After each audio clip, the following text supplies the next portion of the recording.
aquela página com logotipos do IESA, do UFG, do planetário. E pergunto se vocês estão vendo uma tela preta escrito em branco a origem e evolução da atmosfera. Legal, perfeito. Então deu tudo certo, então vamos em frente aqui. Então, resumidamente, o que a gente estava conversando, que também foi bem resumido, mas a ideia são essas etapas. Então, a evolução atmosférica, a gente pode falar em evolução atmosférica. Então, uma atmosfera primária ou primordial, uma atmosfera secundária, e essa atmosfera secundária houve aí a evolução da vida interferindo nessa atmosfera, e quem interferiu foi a vida microbiana pré-fotossintética, e que depois, com a fotossíntese, oxigenou a atmosfera. E aí houve aí a passagem da primeira para a segunda, da segunda para a terceira, e as catástrofes atmosféricas. E uma dessas catástrofes atmosféricas foi a transformação da primeira para a segunda atmosfera por meio do impacto com Theia. Bom, a atmosfera primária, então, ela tinha provavelmente uma dessas duas composições. Ou a composição da nebulosa solar, ou a composição semelhante ao gás vulcânico atual. Na nebulosa solar, ela era uma atmosfera sem oxigênio, portanto redutora, com a presença de CH4, metano, NH3, amônia, H2O, água, e moléculas de hidrogênio, H2. Essa é a composição mais aceita desde 1950, ou semelhante ao gás vulcânico atual, que tem moléculas de hidrogênio, carbono, nitrogênio, oxigênio, enxofre, cloro e os gases raros da tabela periódica. A atmosfera primária residual se dissipou completamente após o impacto catastrófico que formou a Lua naquele impacto com Theia.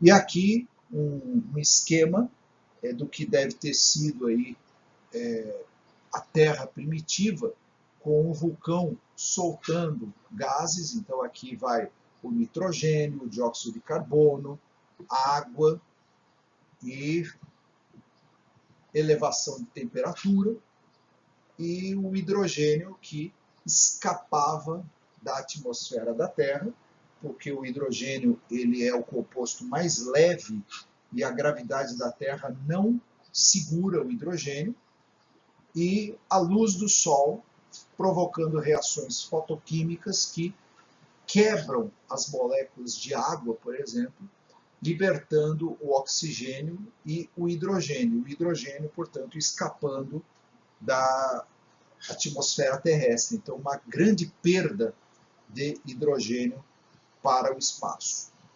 Água, por meio das chuvas, formou os oceanos, e no meio desses oceanos havia o CO2 diluído da atmosfera, formando então rochas carbonáticas no fundo oceânico. E a origem da vida nos continentes, ou numa interface continente-água, regiões de mangue, regiões de praia, onde a vida deve ter sido originada, e por meio da tectônica de placas, essas rochas se movimentando para dentro do manto terrestre e sendo desmanchadas para formar novos vulcões. E aí fecha-se o ciclo. Essa é a Terra primitiva. Na atmosfera secundária, originada, portanto, depois da formação da Lua, então se tem aí a teoria da desgaseificação contínua de pelo menos metade do manto do planeta Terra. Isso aconteceu entre 4,5 e 3,8 bilhões de anos. Então é muito importante considerar isso. que o manto perdeu metade da massa dele para originar a atmosfera terrestre e a hidrosfera, portanto, a água que existe na superfície do planeta, formando os rios, os lagos, a chuva e os oceanos e as calotas polares congeladas, né? E lembrando que também o manto teve a sua parte superficial solidificada, originando a crosta continental e a crosta oceânica. E que todos os materiais metálicos do manto migraram para o núcleo da Terra, originando o núcleo terrestre. A atmosfera vem se formando através das eras geológicas pela transferência de gases do manto para a superfície. Então, o tempo todo, durante as erupções vulcânicas, há gases, vapor d'água do manto sendo transferido continuamente para a atmosfera. Uma comparação aqui entre a atmosfera secundária e atual ou terciária, que a secundária era uma atmosfera redutora e a atual ela é oxidante.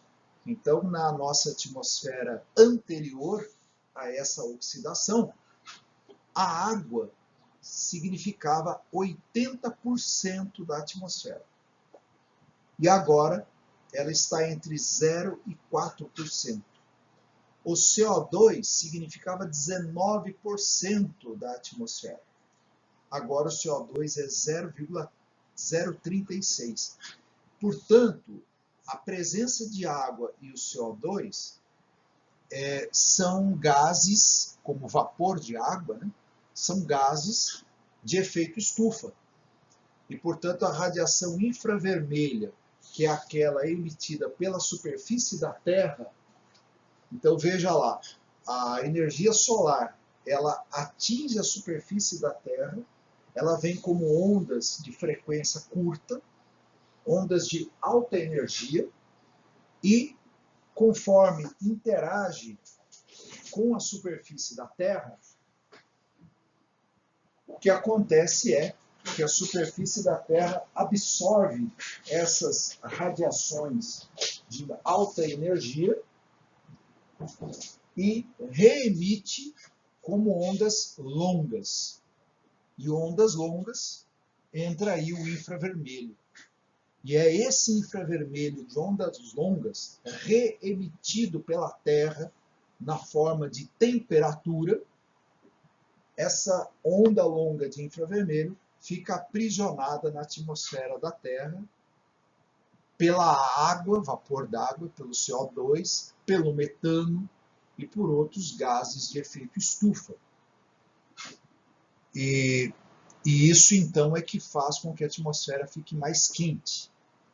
Então, era uma atmosfera secundária muito quente. E por essa diminuição da quantidade de vapor d'água e de CO2 na atmosfera, que fez com que a gente tenha um planeta mais frio.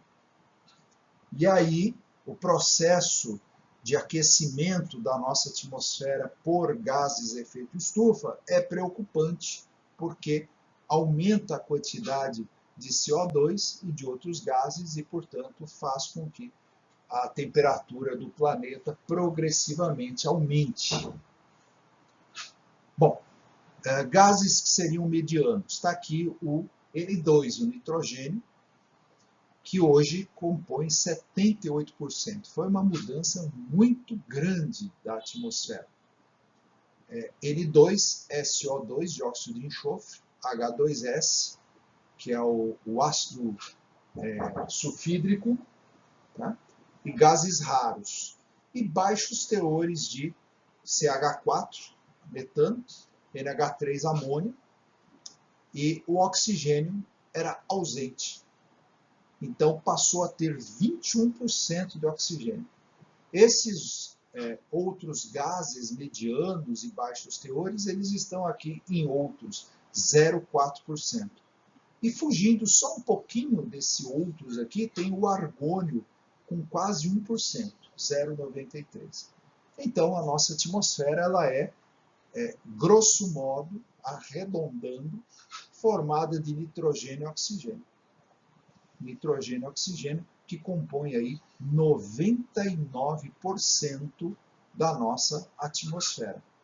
O 1% restante, na sua maior parte, é argônio, e depois vem o CO2 e outros gases. Oh, e a água? Bom, a água varia, né? Porque quando a gente fala aqui da composição, é a composição do ar seco, porque a água ela é um elemento à parte na atmosfera que responde pela umidade, e a umidade ela varia conforme a latitude, conforme a continentalidade ou a maritimidade, depende a época do ano, se estamos falando de áreas com vegetação, se são áreas com ocupação agrícola ou de pecuária, áreas desérticas, se são áreas congeladas, que são também muito secas, então depende muito do ambiente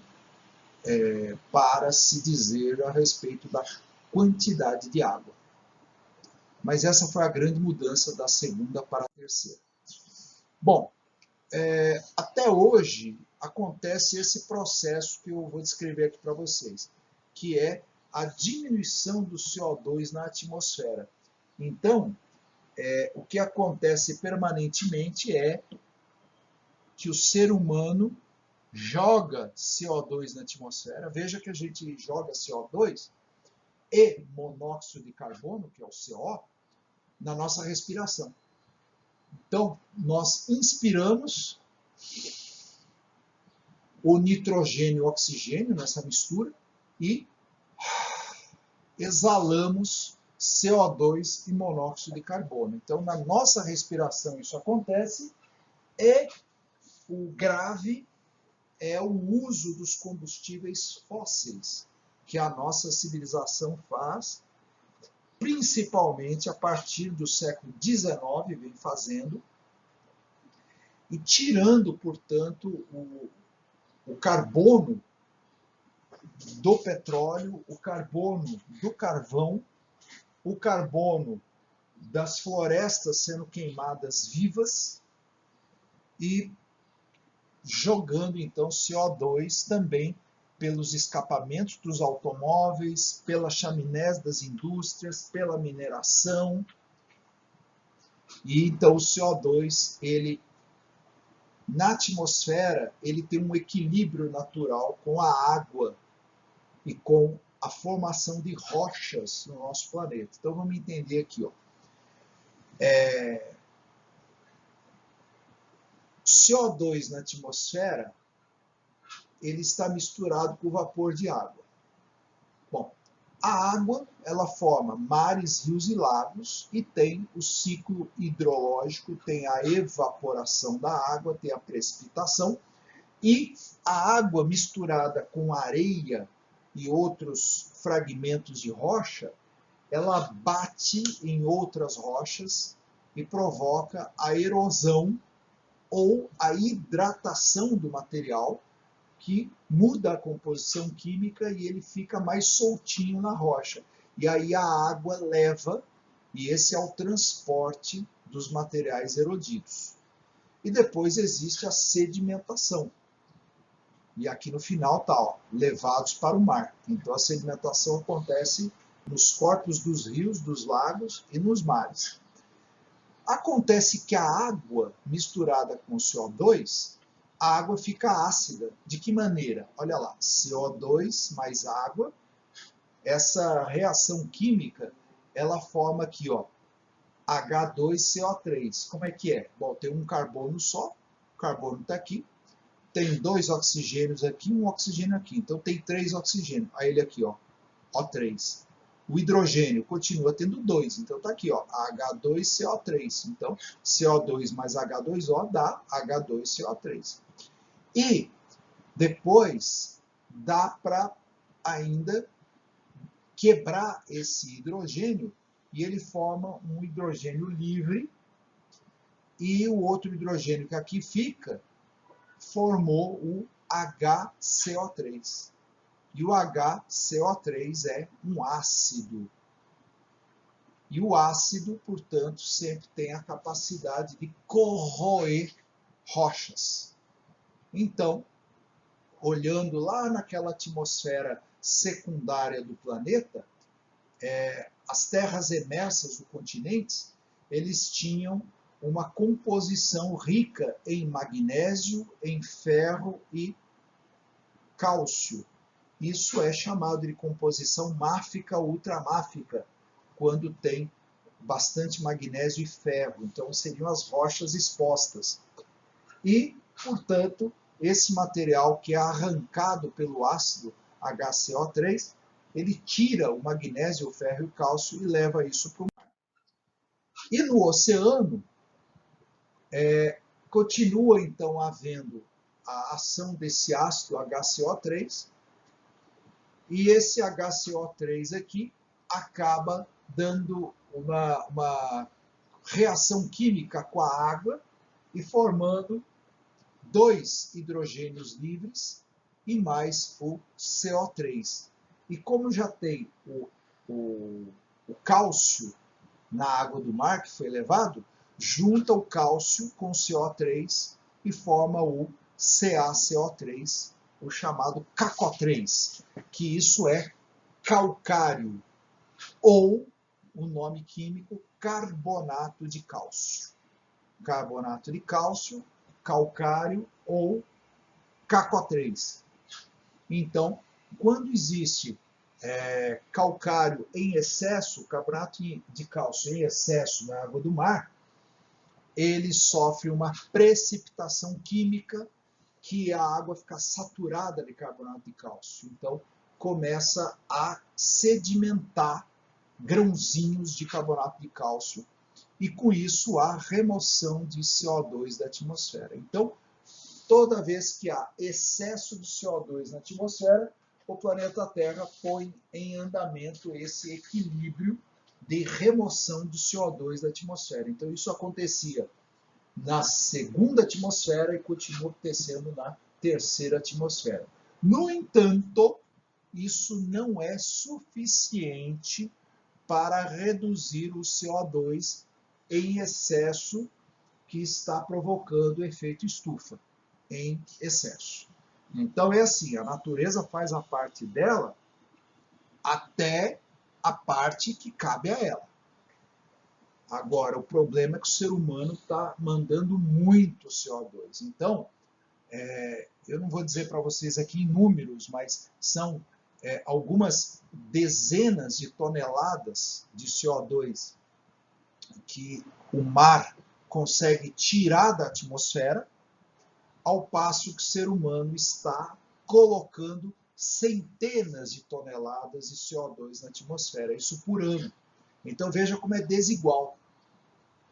Coisa de não passa disso, é uma dezena, não chega a 2, não, é uma dezena de CO2 que o mar consegue tirar da atmosfera e o ser humano colocando algumas centenas de CO2 na atmosfera. Então essa conta não fecha.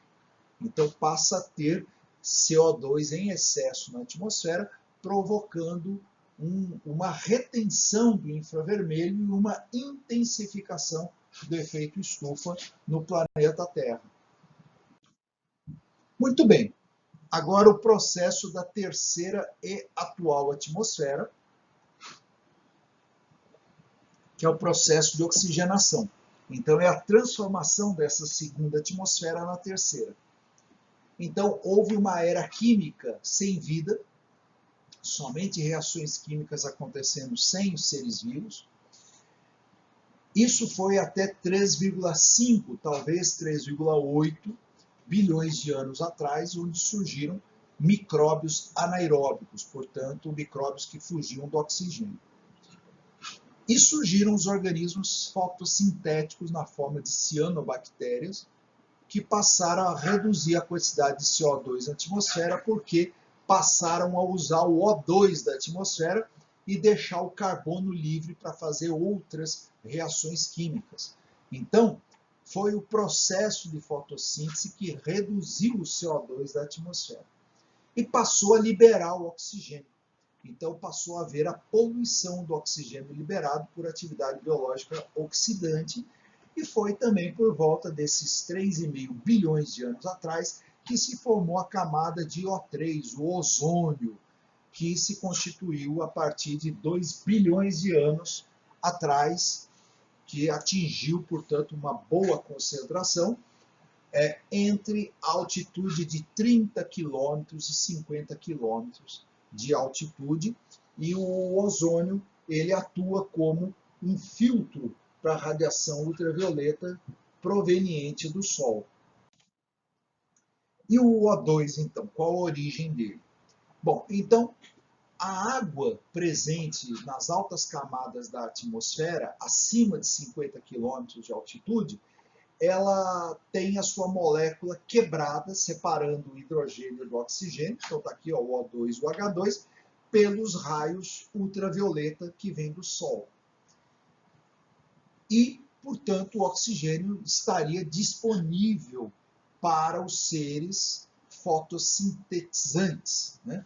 Então, 12 moléculas de água, mais 6 moléculas de dióxido de carbono, fazendo uma reação química aqui, libera 6, e junto com a energia solar, libera 6 moléculas de oxigênio, 6 moléculas de água, de novo no processo, e forma uma molécula de C6H12O6.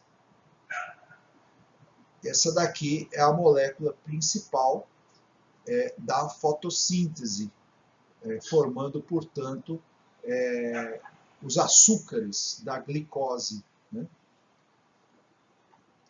E aí o oxigênio passou a combinar rápido com os gases redutores expulsos do manto e do ferro, e provocando, portanto, o processo de oxigenação do planeta, transformando a Terra numa Terra vermelha. Isso é um processo contínuo que está acontecendo, mas que acontecia durante a segunda atmosfera. Bom, no estágio redutor, portanto, com pouco oxigênio nos oceanos e na atmosfera, isso durou até 2,3 bilhões de anos atrás. Isso está lá no texto que eu sugeri para vocês lerem, quando o metano ditava o clima, e essa é uma realidade que acontece hoje em Titã, o maior satélite de Saturno, e aí passou a entrar um estágio oxidante, mas com uma pequena quantidade de O2, que foi crescendo, na atmosfera e na superfície dos oceanos, até 2 bilhões de anos, portanto, durante uns 300 milhões de anos, e depois entrou, a partir de 2 bilhões de anos, os últimos 2 bilhões de anos, o estágio aeróbico, no qual foi aumentando a quantidade de oxigênio livre na atmosfera, no oceano, a formação da camada de ozônio, se completando há 2 bilhões de anos atrás, e aumentando a quantidade de oxigênio até os atuais 21%. Fazendo uma comparação dos atuais 21% de oxigênio com o que tinha no passado, temos esse gráfico aqui, ó. Então, esse gráfico aqui em cima, 100%, esse 100% corresponde aos 21% atual, ou seja, 100% é a quantidade atual. Então, quanto havia no passado? E aí, olhando aqui a idade da Terra, temos aqui, ó, no presente, e aqui para trás, bilhões de anos. Então, veja que entre 4, 3, 2, era menos que 1% da atual quantidade de oxigênio. A partir de 2 bilhões de anos atrás, foi aumentando a quantidade de oxigênio livre, e quando se chegou a pelo menos 15% da quantidade atual, os animais passaram a apresentar exoesqueletos. Então, eram animais invertebrados, totalmente invertebrados, vivendo escondidos da radiação ultravioleta do Sol, dentro da água, ou enterrados no solo, com 15% de oxigênio comparado ao atual, ou seja, 15% dos atuais, 21%, apareceu exoesqueleto. O que é isso aqui? Por exemplo, uma minhoca, ela não tem exoesqueleto. Mas um caracol, ele tem exoesqueleto. Ele carrega uma casinha e, por exemplo, as conchas têm exoesqueleto. A concha é um animal invertebrado que vive dentro daquela concha, o molusco. Também surgiram os chamados crinoides, animais invertebrados que pareciam flores de carbonato de cálcio. O corpo externo deles é bicarbonato de cálcio. Um caranguejo é um exemplo disso. Ele é um animal invertebrado com um esqueleto do lado de fora para protegê-lo. Quando a quantidade de oxigênio chegou mais ou menos a uns 25% do atual, surgiram plantas terrestres. Então as plantas puderam sair dos oceanos e ir para a Terra. Quando chegou a 40% dos atuais 21%, surgiram os cordados. O nome é meio estranho, mas todos nós que estamos presentes nessa aula hoje somos cordados. Cordados são todos os animais que possuem coluna vertebral. Somos os cordados. Então surgiram os ancestrais dos peixes. E nós somos descendentes dos peixes. Porque os peixes eles têm uma coluna vertebral, eles têm membros conectados à coluna vertebral, que seriam as nadadeiras, que se transformaram em bracinhos e perninhas, nos nossos casos, e tem a cabeça conectada na coluna vertebral. Então, os peixes mostram para a gente um bom exemplo de ancestral dos mamíferos. Quando chegou a pouco mais de 50% dos atuais 21%, surgiram animais terrestres. Bom, animais terrestres e, nesse período, cordados até animais terrestres, haviam animais marinhos, todos eles com esqueleto interno. Então veja que também nos peixes se desenvolveu o sistema das espinhas do peixe, que são as nossas atuais costelas.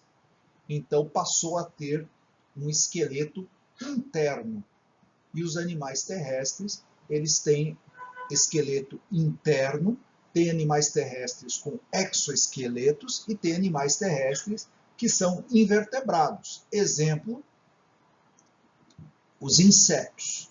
E aqui nós estamos tratando de 400 milhões de anos atrás, isso é era paleozoica, e nós vamos tratar isso com calma, que foi um gigantismo de insetos e animais invertebrados em geral no planeta. Isso aparece, inclusive, no vídeo de hoje recomendado lá do Cosmos, que haviam lacraias do tamanho de raposas ou lobos, haviam insetos voadores do tamanho de águias. Então houve um gigantismo dos insetos. Bom, e daqui para frente intensificou muito a produção de oxigênio, principalmente devido à fotossíntese das plantas terrestres, e quando chegou a pouco mais de 80% dos atuais 21%, surgiram aqui as angiospermas, portanto, os vegetais, como a gente conhece hoje, que são vegetais que têm flores, e os mamíferos. E a partir daí aumentando até a quantidade atual dos 21%, portanto 100% do atual. Bom, nós vamos conhecer essa história depois ao longo das eras geológicas. Muito bem, aqui uma outra notação que eu estou usando, que é o GA, que é giga-ano. Giga-ano é bilhões de anos. Então, há 2,8 bilhões de anos, a temperatura do planeta era de 70 graus Celsius, havia formação de gipsita, mineral que é calcário, enxofre e oxigênio, CaSO4. Ele reduziu a temperatura para 58 graus Celsius. Então, um planeta quente de 70 graus reduziu para 58 graus por causa da gipsita. Entre 2,5 e 2 bilhões de anos atrás, o oxigênio aprisionado pela oxidação do ferro em rochas. É aquela fase terra vermelha que está no texto da semana passada, da evolução dos minerais, e que eu apresentei para vocês a terra negra, a terra vermelha, a terra branca e a terra verde. Então veja, passou aqui a fase terra negra, estamos na fase terra vermelha. Portanto, a água e o oxigênio livre ajudando a oxidar as rochas, o planeta perdendo oxigênio aprisionado aqui. E entre 2,7 e 2,3 bilhões de anos atrás, a primeira glaciação continental. E, inclusive, há registros dessa glaciação na América do Sul, principalmente aqui no Brasil. Portanto, a glaciação aconteceu porque reduziu a quantidade de metano da atmosfera, aumentou a quantidade de oxigênio. E o oxigênio faz reduzir a temperatura. E aqui, então, já vem o primeiro sinal da grande presença de oxigênio no planeta.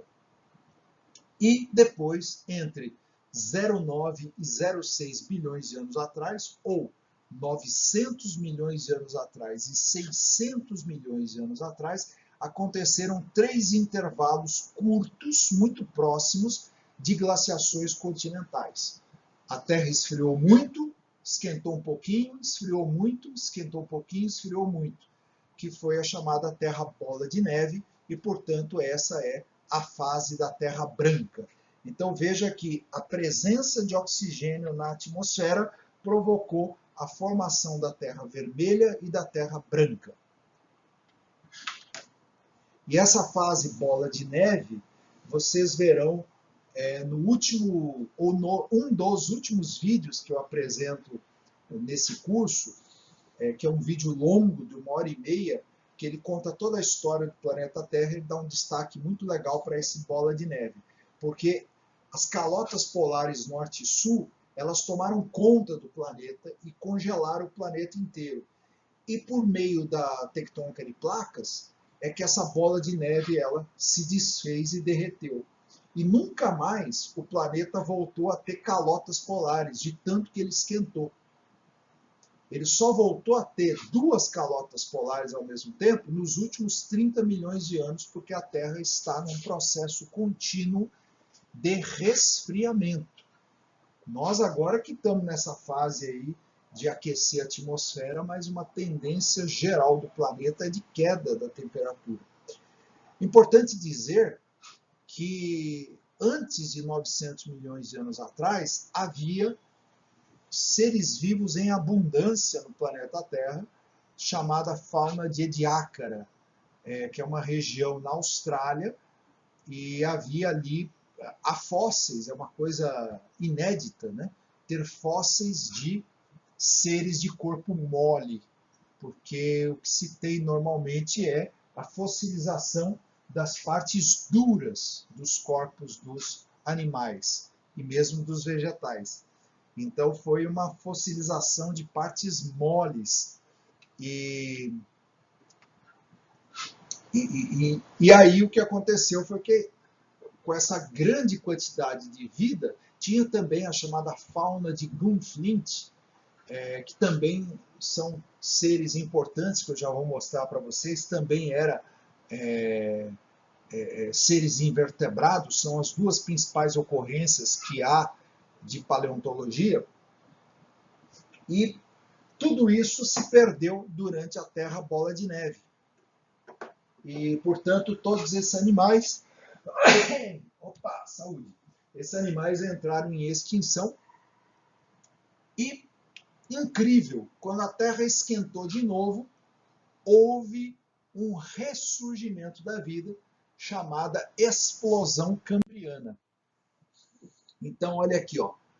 No fim dessa fase de glaciação pela quebra tectônica do supercontinente, mudanças no ciclo global do carbono e aparecimento de organismos multicelulares. Explosão cambriana. Por que cambriana? Porque na era paleozoica, o primeiro período é chamado cambriano. Então, houve uma grande quantidade de seres multicelulares invertebrados nos mares cambrianos. E a partir daí a vida foi se diversificando. Bom, ainda no capítulo Catástrofes Atmosféricas. A oxigenação da atmosfera terrestre é considerada uma catástrofe porque é uma poluição massiva de oxigênio que fez com que os seres anaeróbicos vivessem escondidos em ambientes redutores. Por exemplo, os nossos estômagos são ambientes redutores, livres de oxigênio, onde vivem bactérias redutoras, anaeróbicas. Bolsões de matéria sendo apodrecida em fundo de lagos de água parada. Lá embaixo, ambiente redutor. Locais de mares rasos com água parada, onde também formam um ambiente redutor. Esses ambientes redutores aquáticos continentais formaram depósitos de carvão, que é a madeira sendo apodrecida e formando depósito de carvão. Nos ambientes marinhos rasos de água parada, organismos unicelulares morrendo formaram, nesses ambientes redutores, bolsões de petróleo. Então, petróleo é originado de organismos uni- e multicelulares marinhos, e carvão é originado de apodrecimento de matéria vegetal em pântanos continentais do passado. Bom, outro tipo de catástrofe atmosférica vem por impactos meteoríticos ou de asteroides, causando nuvens de poeira, incêndios e fumaça, além da própria explosão do impacto. Isso aconteceu algumas vezes ao longo da história do planeta Terra, mas o mais citado e lembrado é de 65 milhões de anos atrás, com a extinção dos dinossauros, né? Também há uma redução da intensidade da luz solar e das temperaturas superficiais devido às nuvens de poeira, aos incêndios e à fumaça. E há, em consequência, extinções de organismos por quaisquer dessas duas catástrofes atmosféricas. Atmosfera atual, 78% nitrogênio, 21% oxigênio, 0,9% argônio, 0,1% de outros elementos como hidrogênio, carbono livre, enxofre, cloro, gases raros e o próprio CO2. Né? A água ela é liberada dos vapores vulcânicos. O nitrogênio ele é pré-biótico, ele é antes da vida, ele surgiu entre 4,6 e 3,2 bilhões de anos na atmosfera, e pelo processo de desnitrificação biológica que mantém o ciclo do nitrogênio na natureza. E o CO2 em excesso foi absorvido pelas águas oceânicas, como eu já comentei.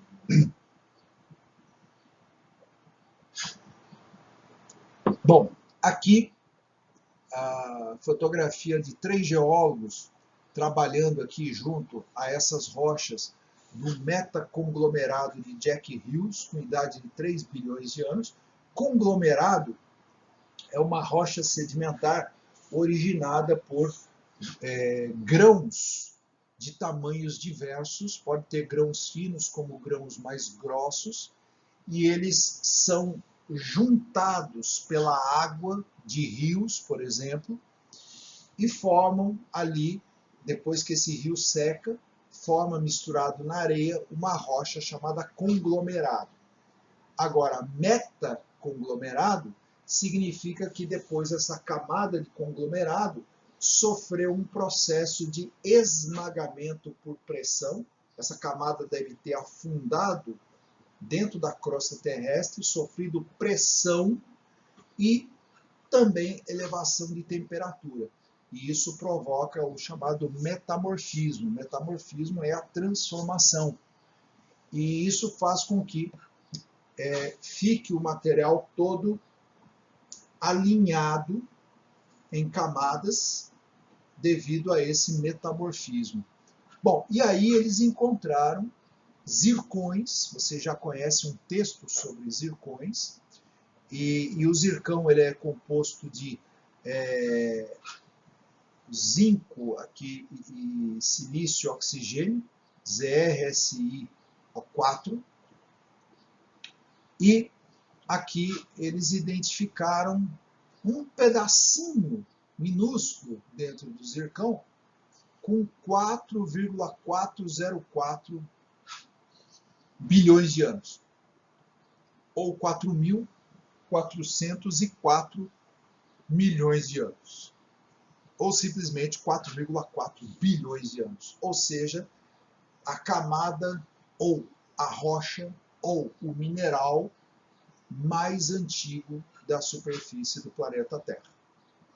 Sabemos que a Terra tem 4,56 bilhões de anos, arredondando para 4,5 ou 4,6, e durante uns 100 milhões de anos nós já sabemos que não houve situação suficiente para formar rochas no planeta, mas formaram zircões. Vocês leram um texto sobre isso, né? Esse aqui é de Jack Hughes, na Austrália. E, portanto, 4,4 formou esse metaconglomerado, portanto, num ambiente aquoso, um ambiente mais frio, portanto. Vida. Bom, esse é um episódio bastante especial na história do nosso planeta, conhecido somente em nosso planeta, em todo o universo até agora, e é importantíssimo porque a vida transformou o planeta, principalmente a atmosfera da Terra. E também importante porque a vida surgiu absurdamente muito cedo no nosso planeta. A vida parece que surgiu há 3,8 bilhões de anos no planeta. Surgiu por constituição de núcleos celulares, de organelas citoplasmáticas. Então, veja, nós temos nas nossas células as organelas, que elas têm funções específicas dentro do citoplasma das células. O citoplasma está em volta do núcleo. Então, surgiram os primeiros núcleos celulares das organelas, cada um com uma função especializada. Depois eles foram juntados. Então aqui, ó, células albuminoides ou microesferas de proteínas solúveis em água e coaguláveis por aquecimento, formaram seres unicelulares. Esses seres unicelulares, então, era o núcleo da célula e o citoplasma com as organelas. Então essas organelas foram juntadas nessas microesferas, nessas células albuminoides de proteínas. Então assim surgiram as primeiras amebas, vírus, algas azuis, que usam oxigênio, e as bactérias rudimentares. Então a vida parece ter surgido de uma fase de era química, a partir de rochas, a partir de minerais, para seres vivos. A melhor pista que nós temos ainda é da experiência de Miller e Urey, de 1953. É um clássico no estudo da origem da vida, e ele fez aqui uma experiência sobre a origem da vida, simulando condições ambientais atmosféricas da época da segunda atmosfera, e houve a produção de aminoácidos a partir de descargas elétricas. Esse experimento ele é explorado na primeira série do Cosmos, de Carl Sagan, e depois revista pelo Neil deGrasse Tyson, na série 2 do Cosmos. Tá? Então está aqui o experimento de Miller-Urey, em 1953, um experimento aparentemente simples, mas aqui é o resultado, né? Que aqui tem um balão onde aqui eram juntadas as substâncias, aqui pode-se extrair a substância e aqui tem outros componentes que trazem material para cá, aqui é o de descarga elétrica, e isso tudo está conectado a outras tubulações, trazendo então os materiais. Então, basicamente aqui no desenho, nós vemos aqui, ó, esse seria o compartimento do oceano, aqui tem um aquecimento, então a água evaporada, ela vai formando a entrada de H2O, que vem para cá. As descargas elétricas são das tempestades com raios na atmosfera. E aqui dentro, então, se jogando os vapores de N2, NH3, CO2, CH4, H2, cuja composição modificou ou foi modificada ao longo de experimentos nos últimos 60 anos, para experimentar outras composições além das dos vulcões, que supõe seja a composição original, e tentando colocar outras composições. Só que os resultados são sempre os mesmos. Sempre se produz aminoácidos, independente de mudanças das composições, o que mostra então que era bastante diversa a composição da atmosfera, além dessa composição dos gases vulcânicos originais, mudando inclusive as quantidades de CH4, CO2, NH3, né? Mas o resultado é sempre aminoácidos. E aqui uma forma de refrigerar a água para que o vapor de H2O saia dessa atmosfera vaporosa e volte a cair na forma de líquido, que seria a chuva, e, portanto, reabastecendo aqui os oceanos e fechando o ciclo, né? E aí o resultado foi aminoácidos, e os aminoácidos aqui, como glicina, alanina, aspartato, valina, leucina, nitratos, formaldeído, cianeto, entre outros. Então, pelo menos esses são os tijolinhos do que se entende dos seres vivos no planeta Terra. Bom, e a partir então do surgimento da vida, nós passamos a ter aqui uma classificação mais atualizada de reinos na natureza, que é o reino inorgânico, que esse quem trata é a química, e temos o reino orgânico sem vida, que quem trata isso é a química orgânica. Mas o reino orgânico com vida, quem trata é a biologia. E aí tem o reino metáfita, metazoa, monera e protista. O metáfita, vegetais originados das algas verdes, metazoa, animais originados dos protoários, talvez dos protozoários, e aí nós fazemos parte, nós seres humanos, nós mamíferos, do reino metazoa. O reino monera, bactérias e cianofícias originadas de algas azuis. Os seres unicelulares sem núcleo organizado são chamados procariontes. E o reino protista, das algas verdes, fungos e protozoários, que são organismos com células de núcleo organizados, os eucariotes. E aqui, vamos ver alguns slides daqui para o final, né, de possíveis evidências químicas da vida, portanto, antes de qualquer ser vivo, que seriam aqui as chamadas bioassinaturas, que inclusive são pistas para se procurar bioassinaturas em Marte, por exemplo, em outros astros do Sistema Solar.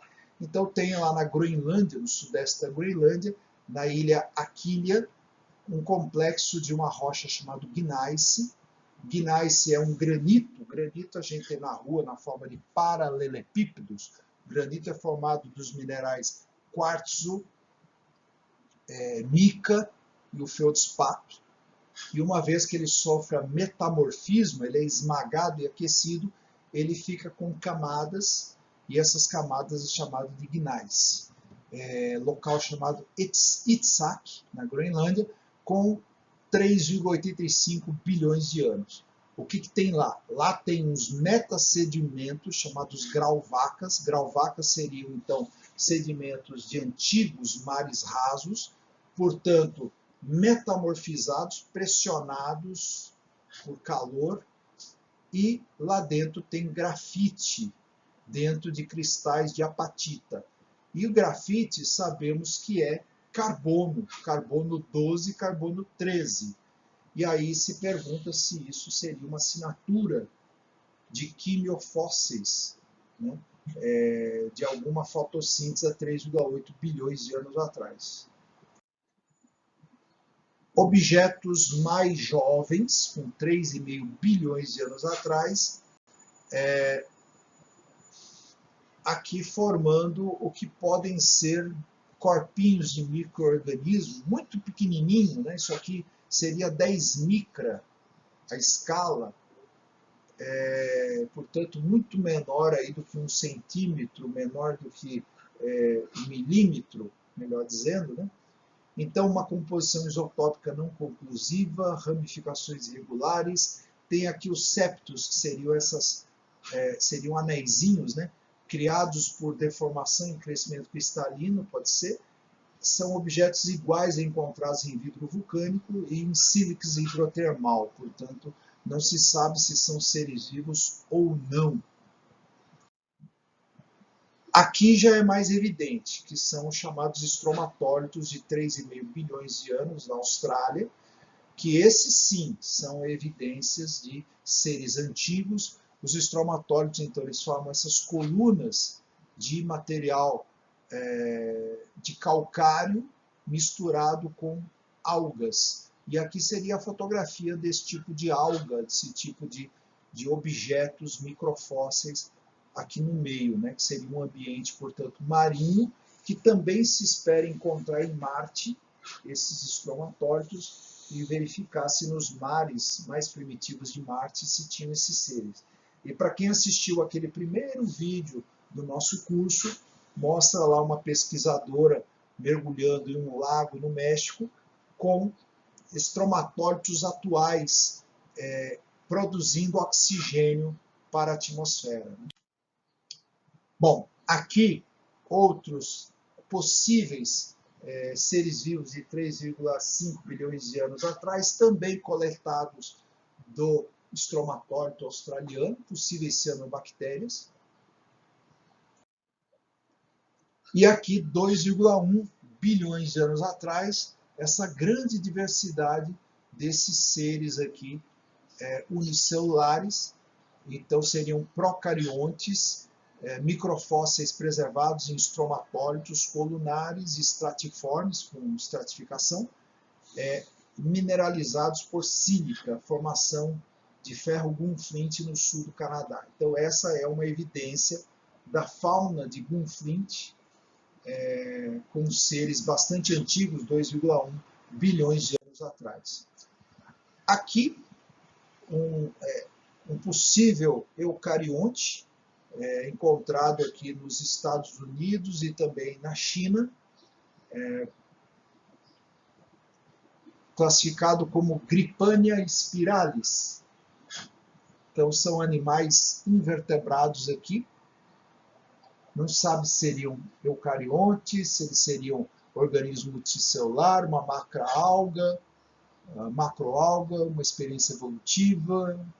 O que é isso? Não se sabe, mas com certeza seres vivos. Aqui, acritarcos proterozoicos. O que é proterozoico? Proterozoico a gente chama de pré-cambriano. Então, tivemos o éon adeano, que é aquele da origem da Terra, o éon arqueano e depois o éon proterozoico. É o último antes da grande explosão de vida da era paleozoica, proterozoico. Prováveis microalgas, aqui dá para identificar o tamanho, a espessura da parede, o formato, a ornamentação de espinhos, e tem potencial bioestratigráfico para, portanto, fazer datação proterozoica. Então, onde encontrar no mundo, se sabe que esses acritarcos aparecem em torno de 1,7 e 1,9 bilhões de anos. É isso que é o potencial bioestratigráfico, a vida ajudando a identificar a idade das rochas. Aqui, 1,2 bilhões de anos, norte do Canadá, formação Hunting, Bangioforma pubensis, mais antiga evidência de rodopícias, são algas vermelhas pluricelulares e que já apresentavam sexualidade. E, finalmente, aqui, os fósseis da fauna de Ediacara, também chamado de jardim de Ediacara, biota de Ediacara. Se a gente estivesse na aula presencial, eu ia mostrar para vocês uma réplica desses fósseis que cabe assim na mão da gente, é do tamanho de um smartphone e tem uma réplica feita em gesso a partir de impressões fósseis desses seres invertebrados. Isso não é vegetal, isso são animais com formas muito parecidas com conchas e folhas, mas são animais. Então, vamos ver aqui o que seria essa paisagem. Então, aqui seria o fundo de um mar raso com esses primeiros animais. Então, eu torno a dizer, isso que parece um vegetal, isso são animais. Então, essas são aparências de vida extraterrestre. Então, o nosso planeta teve verdadeiros monstros vivendo aqui nesse planeta, né? Veja esse, por exemplo, que ele está nadando, né? Está flutuando aqui. E todos eles com superfície muito mole e que foram, portanto, fossilizados, né? Então, essa foi uma grande quantidade de animais em Ediacara, né? Bom, e depois disso, tem aqui 555 a 542 milhões de anos atrás, o Proterozoico, já no finalzinho dele, foi encontrado aqui esse tipo aqui na Namíbia, no Canadá. Aqui estão os pedaços, e aqui a reconstrução por computação gráfica, né? Na Namíbia, no Canadá. E aqui os fósseis encontrados na Namíbia, no Brasil, na China, no Canadá, Omã e na Espanha, chamado de Cloudina. Veja que aqui tem 2 milímetros a escala, e aqui tem 1 milímetro, né? São animais muito pequenos, formados então por conchinhas. E, para terminar, as extinções em massa. E as causas das extinções em massa no planeta podem ser tectônica de placas, mudança climática abrupta, vulcanismo intenso, mudanças no nível do mar ou uma combinação desses fatores. Esse gráfico, que é o último slide, mostra para a gente as 5 extinções de massa que aconteceram ao longo do tempo. Então a gente vê aqui um gráfico de distribuição de abundância de grupos de seres vivos. Então veja que ela oscila, e quando tem uma oscilação mais bruta ou brusca, tem aqui uma extinção, segunda extinção, terceira extinção violentíssima, uma quarta, uma quinta extinção, e segue aumentando aqui a quantidade de seres vivos a partir das extinções, a vida se reiniciando. Aqui ao lado é o número de famílias, aí, portanto, que tem a distribuição, e aqui embaixo é o tempo geológico. Então aqui começa o zero, é o tempo hoje, atual, então nós estamos aqui, e aqui vai aumentando 100 milhões de anos, 200, 300, 400, 500, 600 milhões de anos atrás. E essas letrinhas aqui, elas identificam para a gente os períodos geológicos. Então, esse V, ele é chamado de pré-cambriano, é o finalzinho do Proterozoico. Depois tem um E aqui estilizado, meio parecido com um C. Aqui é o início da era paleozoica, período cambriano. Depois, ordoviciano, siluriano, devoniano, aí aparece um C que esse C é de Carbonífero, e o P de Permiano. Então, entre o Permiano e o Cambriano, tudo isso aqui é era Paleozoica. Cambriano, Ordoviciano, Siluriano, Devoniano, Carbonífero, Permiano.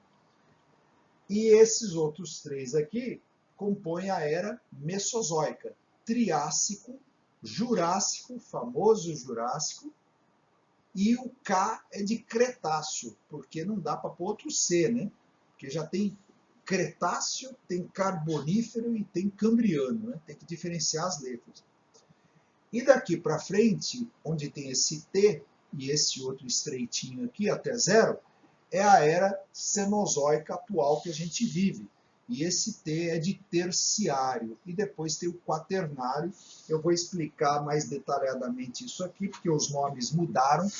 Agora, ao invés de terciário, o terciário ele virou uma subdivisão do chamado paleógeno e do neógeno. E o terciário e o quaternário são subdivisores. Mas, enfim, veja lá. A primeira extinção em massa aconteceu entre o Ordoviciano e o Siluriano. Então, para interesse ambiental, as grandes extinções em massa, elas provocaram grandes mudanças ambientais e elas marcam, então, mudanças entre os períodos geológicos. Veja que aqui do Siluriano para o Devoniano teve uma outra mudança também, mas não é uma extinção tão grande. A segunda extinção em massa marcou a divisão entre o Devoniano e o Carbonífero. Foi uma extinção bem marcada. Depois, essas outras extinções aqui menores, elas marcam subdivisões internas ao Carbonífero.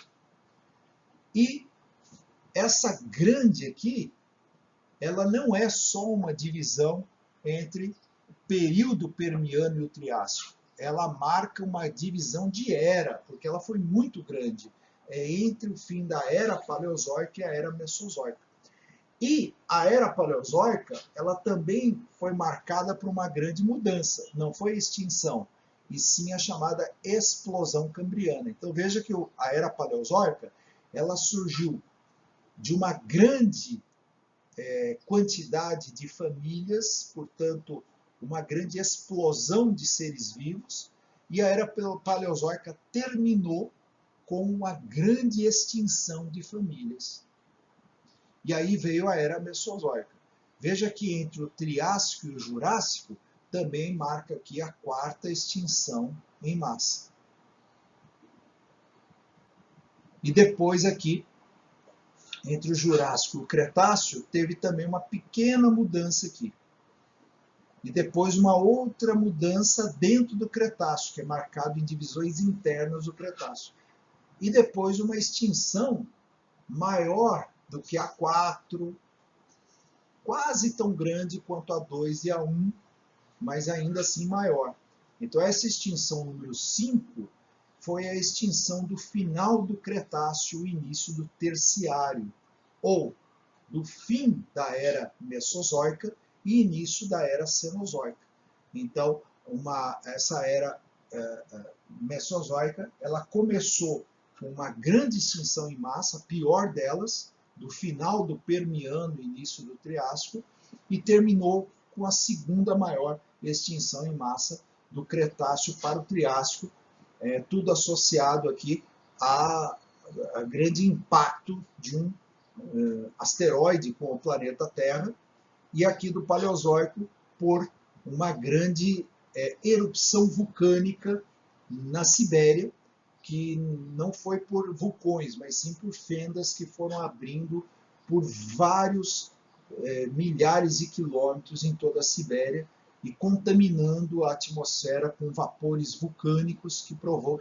Aqui, essa número 3 provocou 90% da extinção das famílias biológicas, 90%. E essa daqui do final do Cretáceo provocou uma extinção maior que 60%. Essa do Permiano demorou 10 milhões de anos todo o processo de extinção. Foi longo o processo de extinção. Esse aqui no Cretáceo durou talvez uns 5 milhões de anos. Também foi um processo longo. E aqui não está marcado, mas na atualidade está acontecendo o sexto processo de extinção. O sexto processo de extinção, que aparece também no vídeo de Cosmos, do Neil deGrasse Tyson, que se a gente estivesse presencial, eu ia exibir esse vídeo para vocês hoje, por isso eu reforço para vocês assistirem, porque ele destaca essa extinção em massa, e é uma extinção em massa provocada pelos seres humanos. E aquilo que demorou milhões de anos para acontecer nas extinções anteriores, elas estão acontecendo agora ao longo de alguns séculos, pouquíssimos séculos, 2, 3, e ao longo de décadas.